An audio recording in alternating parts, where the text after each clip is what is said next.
इयत्ता पहिली, विषय मराठी, घटक क्रमांक 29, क्ष, ज्ञ, ॲ, ऑ, अंग, आहा आणि रू. हा घटक आपण नवीन अभ्यासक्रम 2025 नुसार आणि अध्ययनिष्पत्तीसह पाहणार आहोत. तेव्हा सर्वांनी हा घटक शेवटपर्यंत पाहायला विसरू नका, कारण हा घटक शेवटपर्यंत पाहिल्यानंतर आपल्याला या पाठातून आवश्यक त्या अध्ययनिष्पत्ती सहज साध्य होतील. चित्र बघ, नाव सांग आणि दाखव.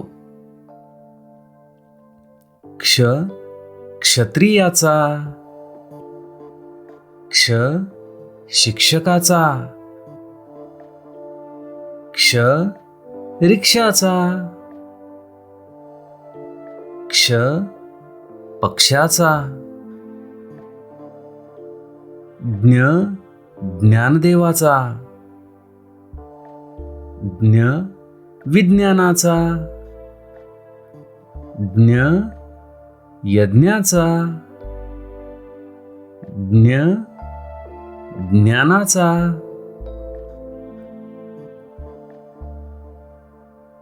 क्ष आवाज ऐक, क्ष अक्षर बघ, क्ष अक्षराला गोल कर. पहिला शब्द आहे क्षण. या शब्दामध्ये क्ष कुठं आहे पहा. हे आहे क्ष, म्हणून आपण क्ष या अक्षराला गोल करूया.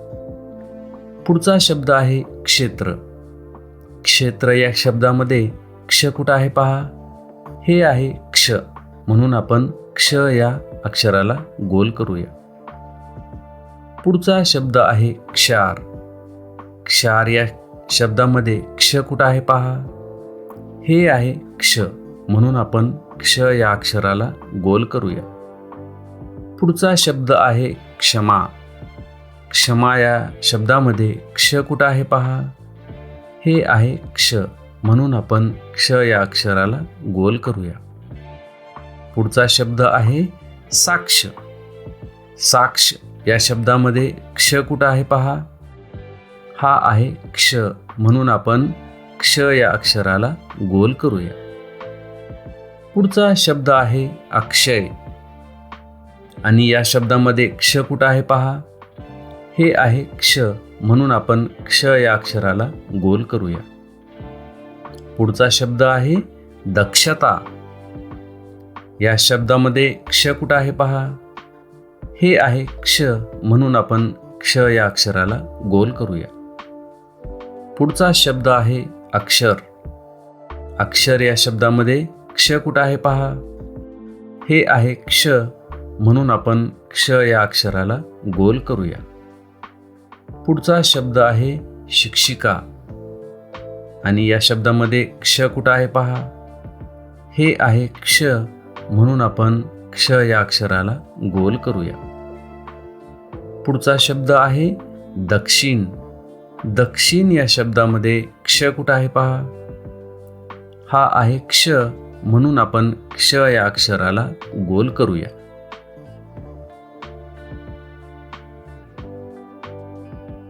ज्ञ आवाज ऐक, ज्ञ अक्षर बघ, ज्ञ अक्षर रेषेने जोड.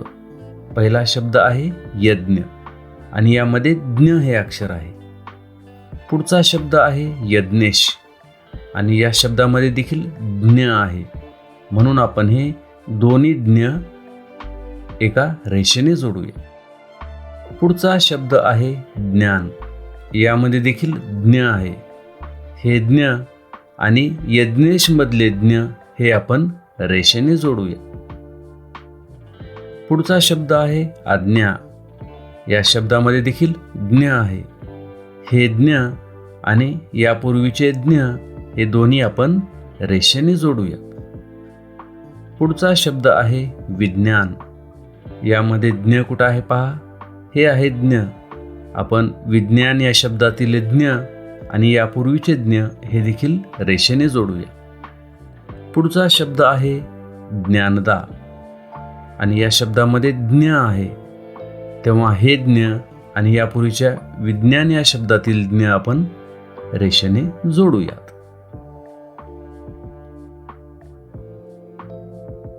गिरव, लिही व म्हण. आता आपण दिलेली अक्षरे गिरवूयात आणि लिहूयात. पहिले अक्षर आहे क्ष. क्ष हे अक्षर आपण गिरवूयात आणि लिहूयात.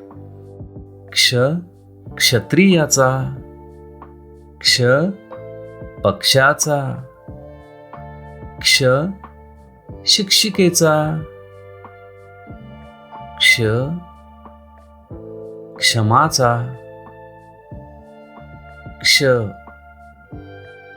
आणि याच प्रकारे आपण क्ष हे अक्षर गिरवूयात आणि लिहूयात. क्ष हे मराठी वर्णमालेतील एक संयुक्त अक्षर आहे जे क, श आणि अ या अक्षरांनी बनलेले आहे. क्ष. आता आपण ज्ञ हे अक्षर गिरवूयात आणि लिहूयात. ज्ञ. ज्ञ ज्ञानेश्वराचा. ज्ञ.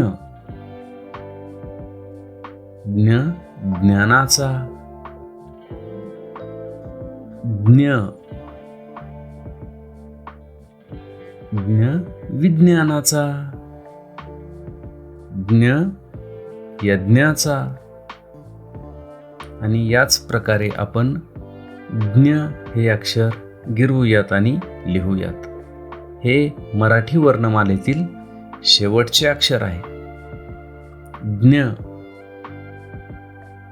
ज्ञ. ज्ञ. ज्ञ.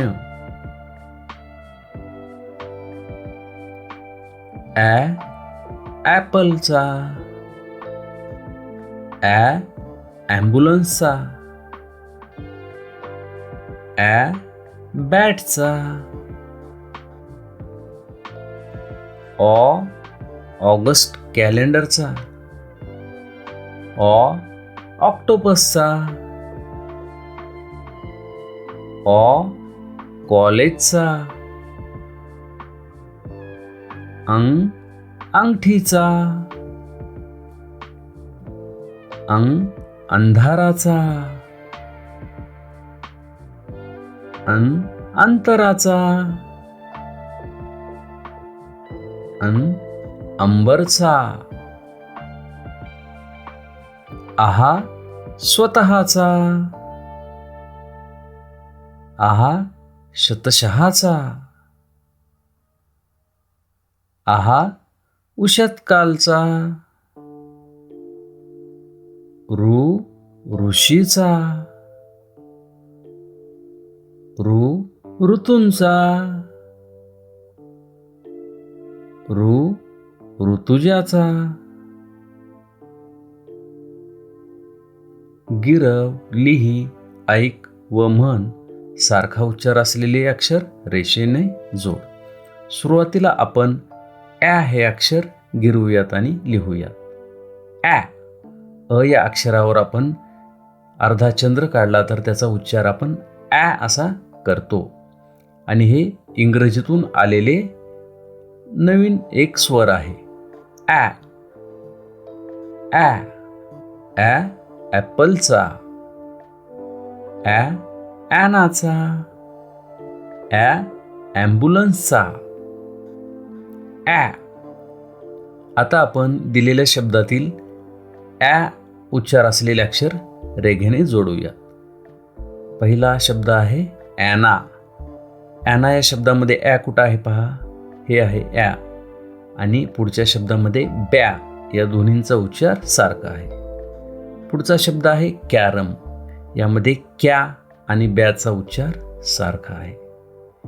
कॅमेरा यामध्ये देखील क्या आणि कॅरम मधला क्या यांचा उच्चार सारखा आहे म्हणून आपण ते रेघेने जोडूयात. आता पुढचा स्वर आहे आवर ज्यावेळेस आपण अर्धा चंद्र देतो त्यावेळेस त्याचा उच्चार आपण असा करतो. हा देखील प्रमाणेच इंग्रजीतून आलेला एक नवीन स्वर आहे. ऑगस्टचा. ऑक्टोपसचा.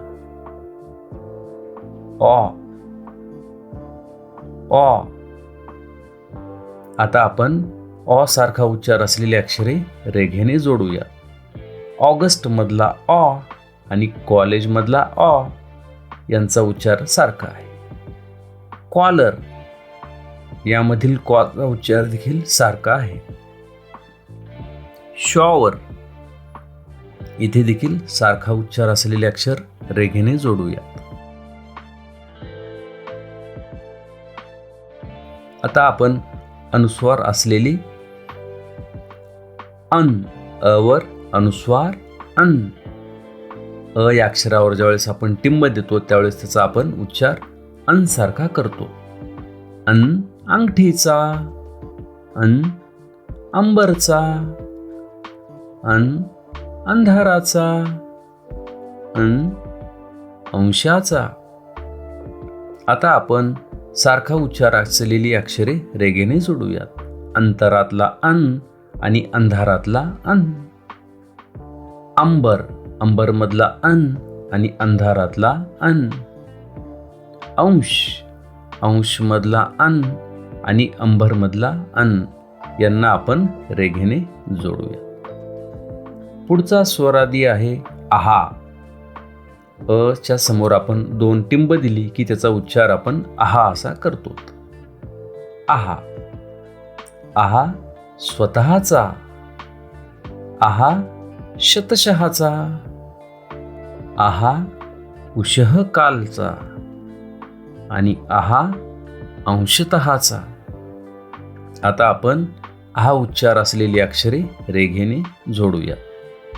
स्वतः आणि शतशः यामधील दोन्ही अक्षरे आपण रेघेने जोडूया. उशः काल श आणि श यांचा उच्चार आहा सारखा आहे. अंशतः इथे देखील विसर्गाच्या उच्चार सारखे असलेले अक्षरे आपण रेघेने जोडूया. पुढचा स्वर आहे रू. रू ऋषीचा, रू. रू ऋतूचा, रू ऋतुजाचा, रू ऋचाचा, रू ऋत्विकचा, रू. आता आपण रूचा उच्चार असलेली अक्षरे एका रेषेने जोडूया. रू. रू रूचा उच्चार असलेली अक्षरे आपण रेषेने जोडूया. रू.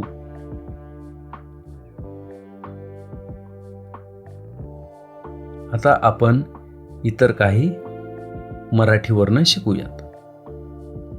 लृ हा एक मराठीतील स्वर आहे. अंग अंग वाङ्मयाचा,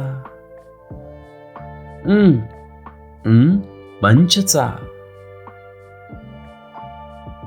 आवाज ऐक, अक्षर बघ व मन. पहिला स्वर आहे लृ. हा मराठीतील स्वर आहे, परंतु तो नामशेष होण्याच्या मार्गावर आहे. त्यातील फक्त तृप्ती हा एकच मराठी शब्द आढळतो.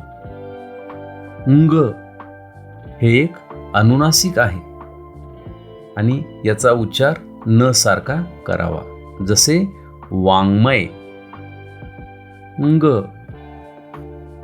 याचा उच्चार नाकातून करतात. पुढचे अनुनासिक आहे न, जसे पंच. पंचमध्ये देखील च चा उच्चार आपण न सारखा किंवा नाकातून करतो.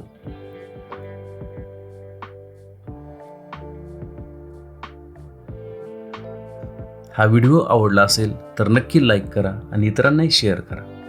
इयत्ता पहिलीचे सर्व विषयांचे व्हिडिओ पाहण्यासाठी या चॅनलला अवश्य सबस्क्राईब करा.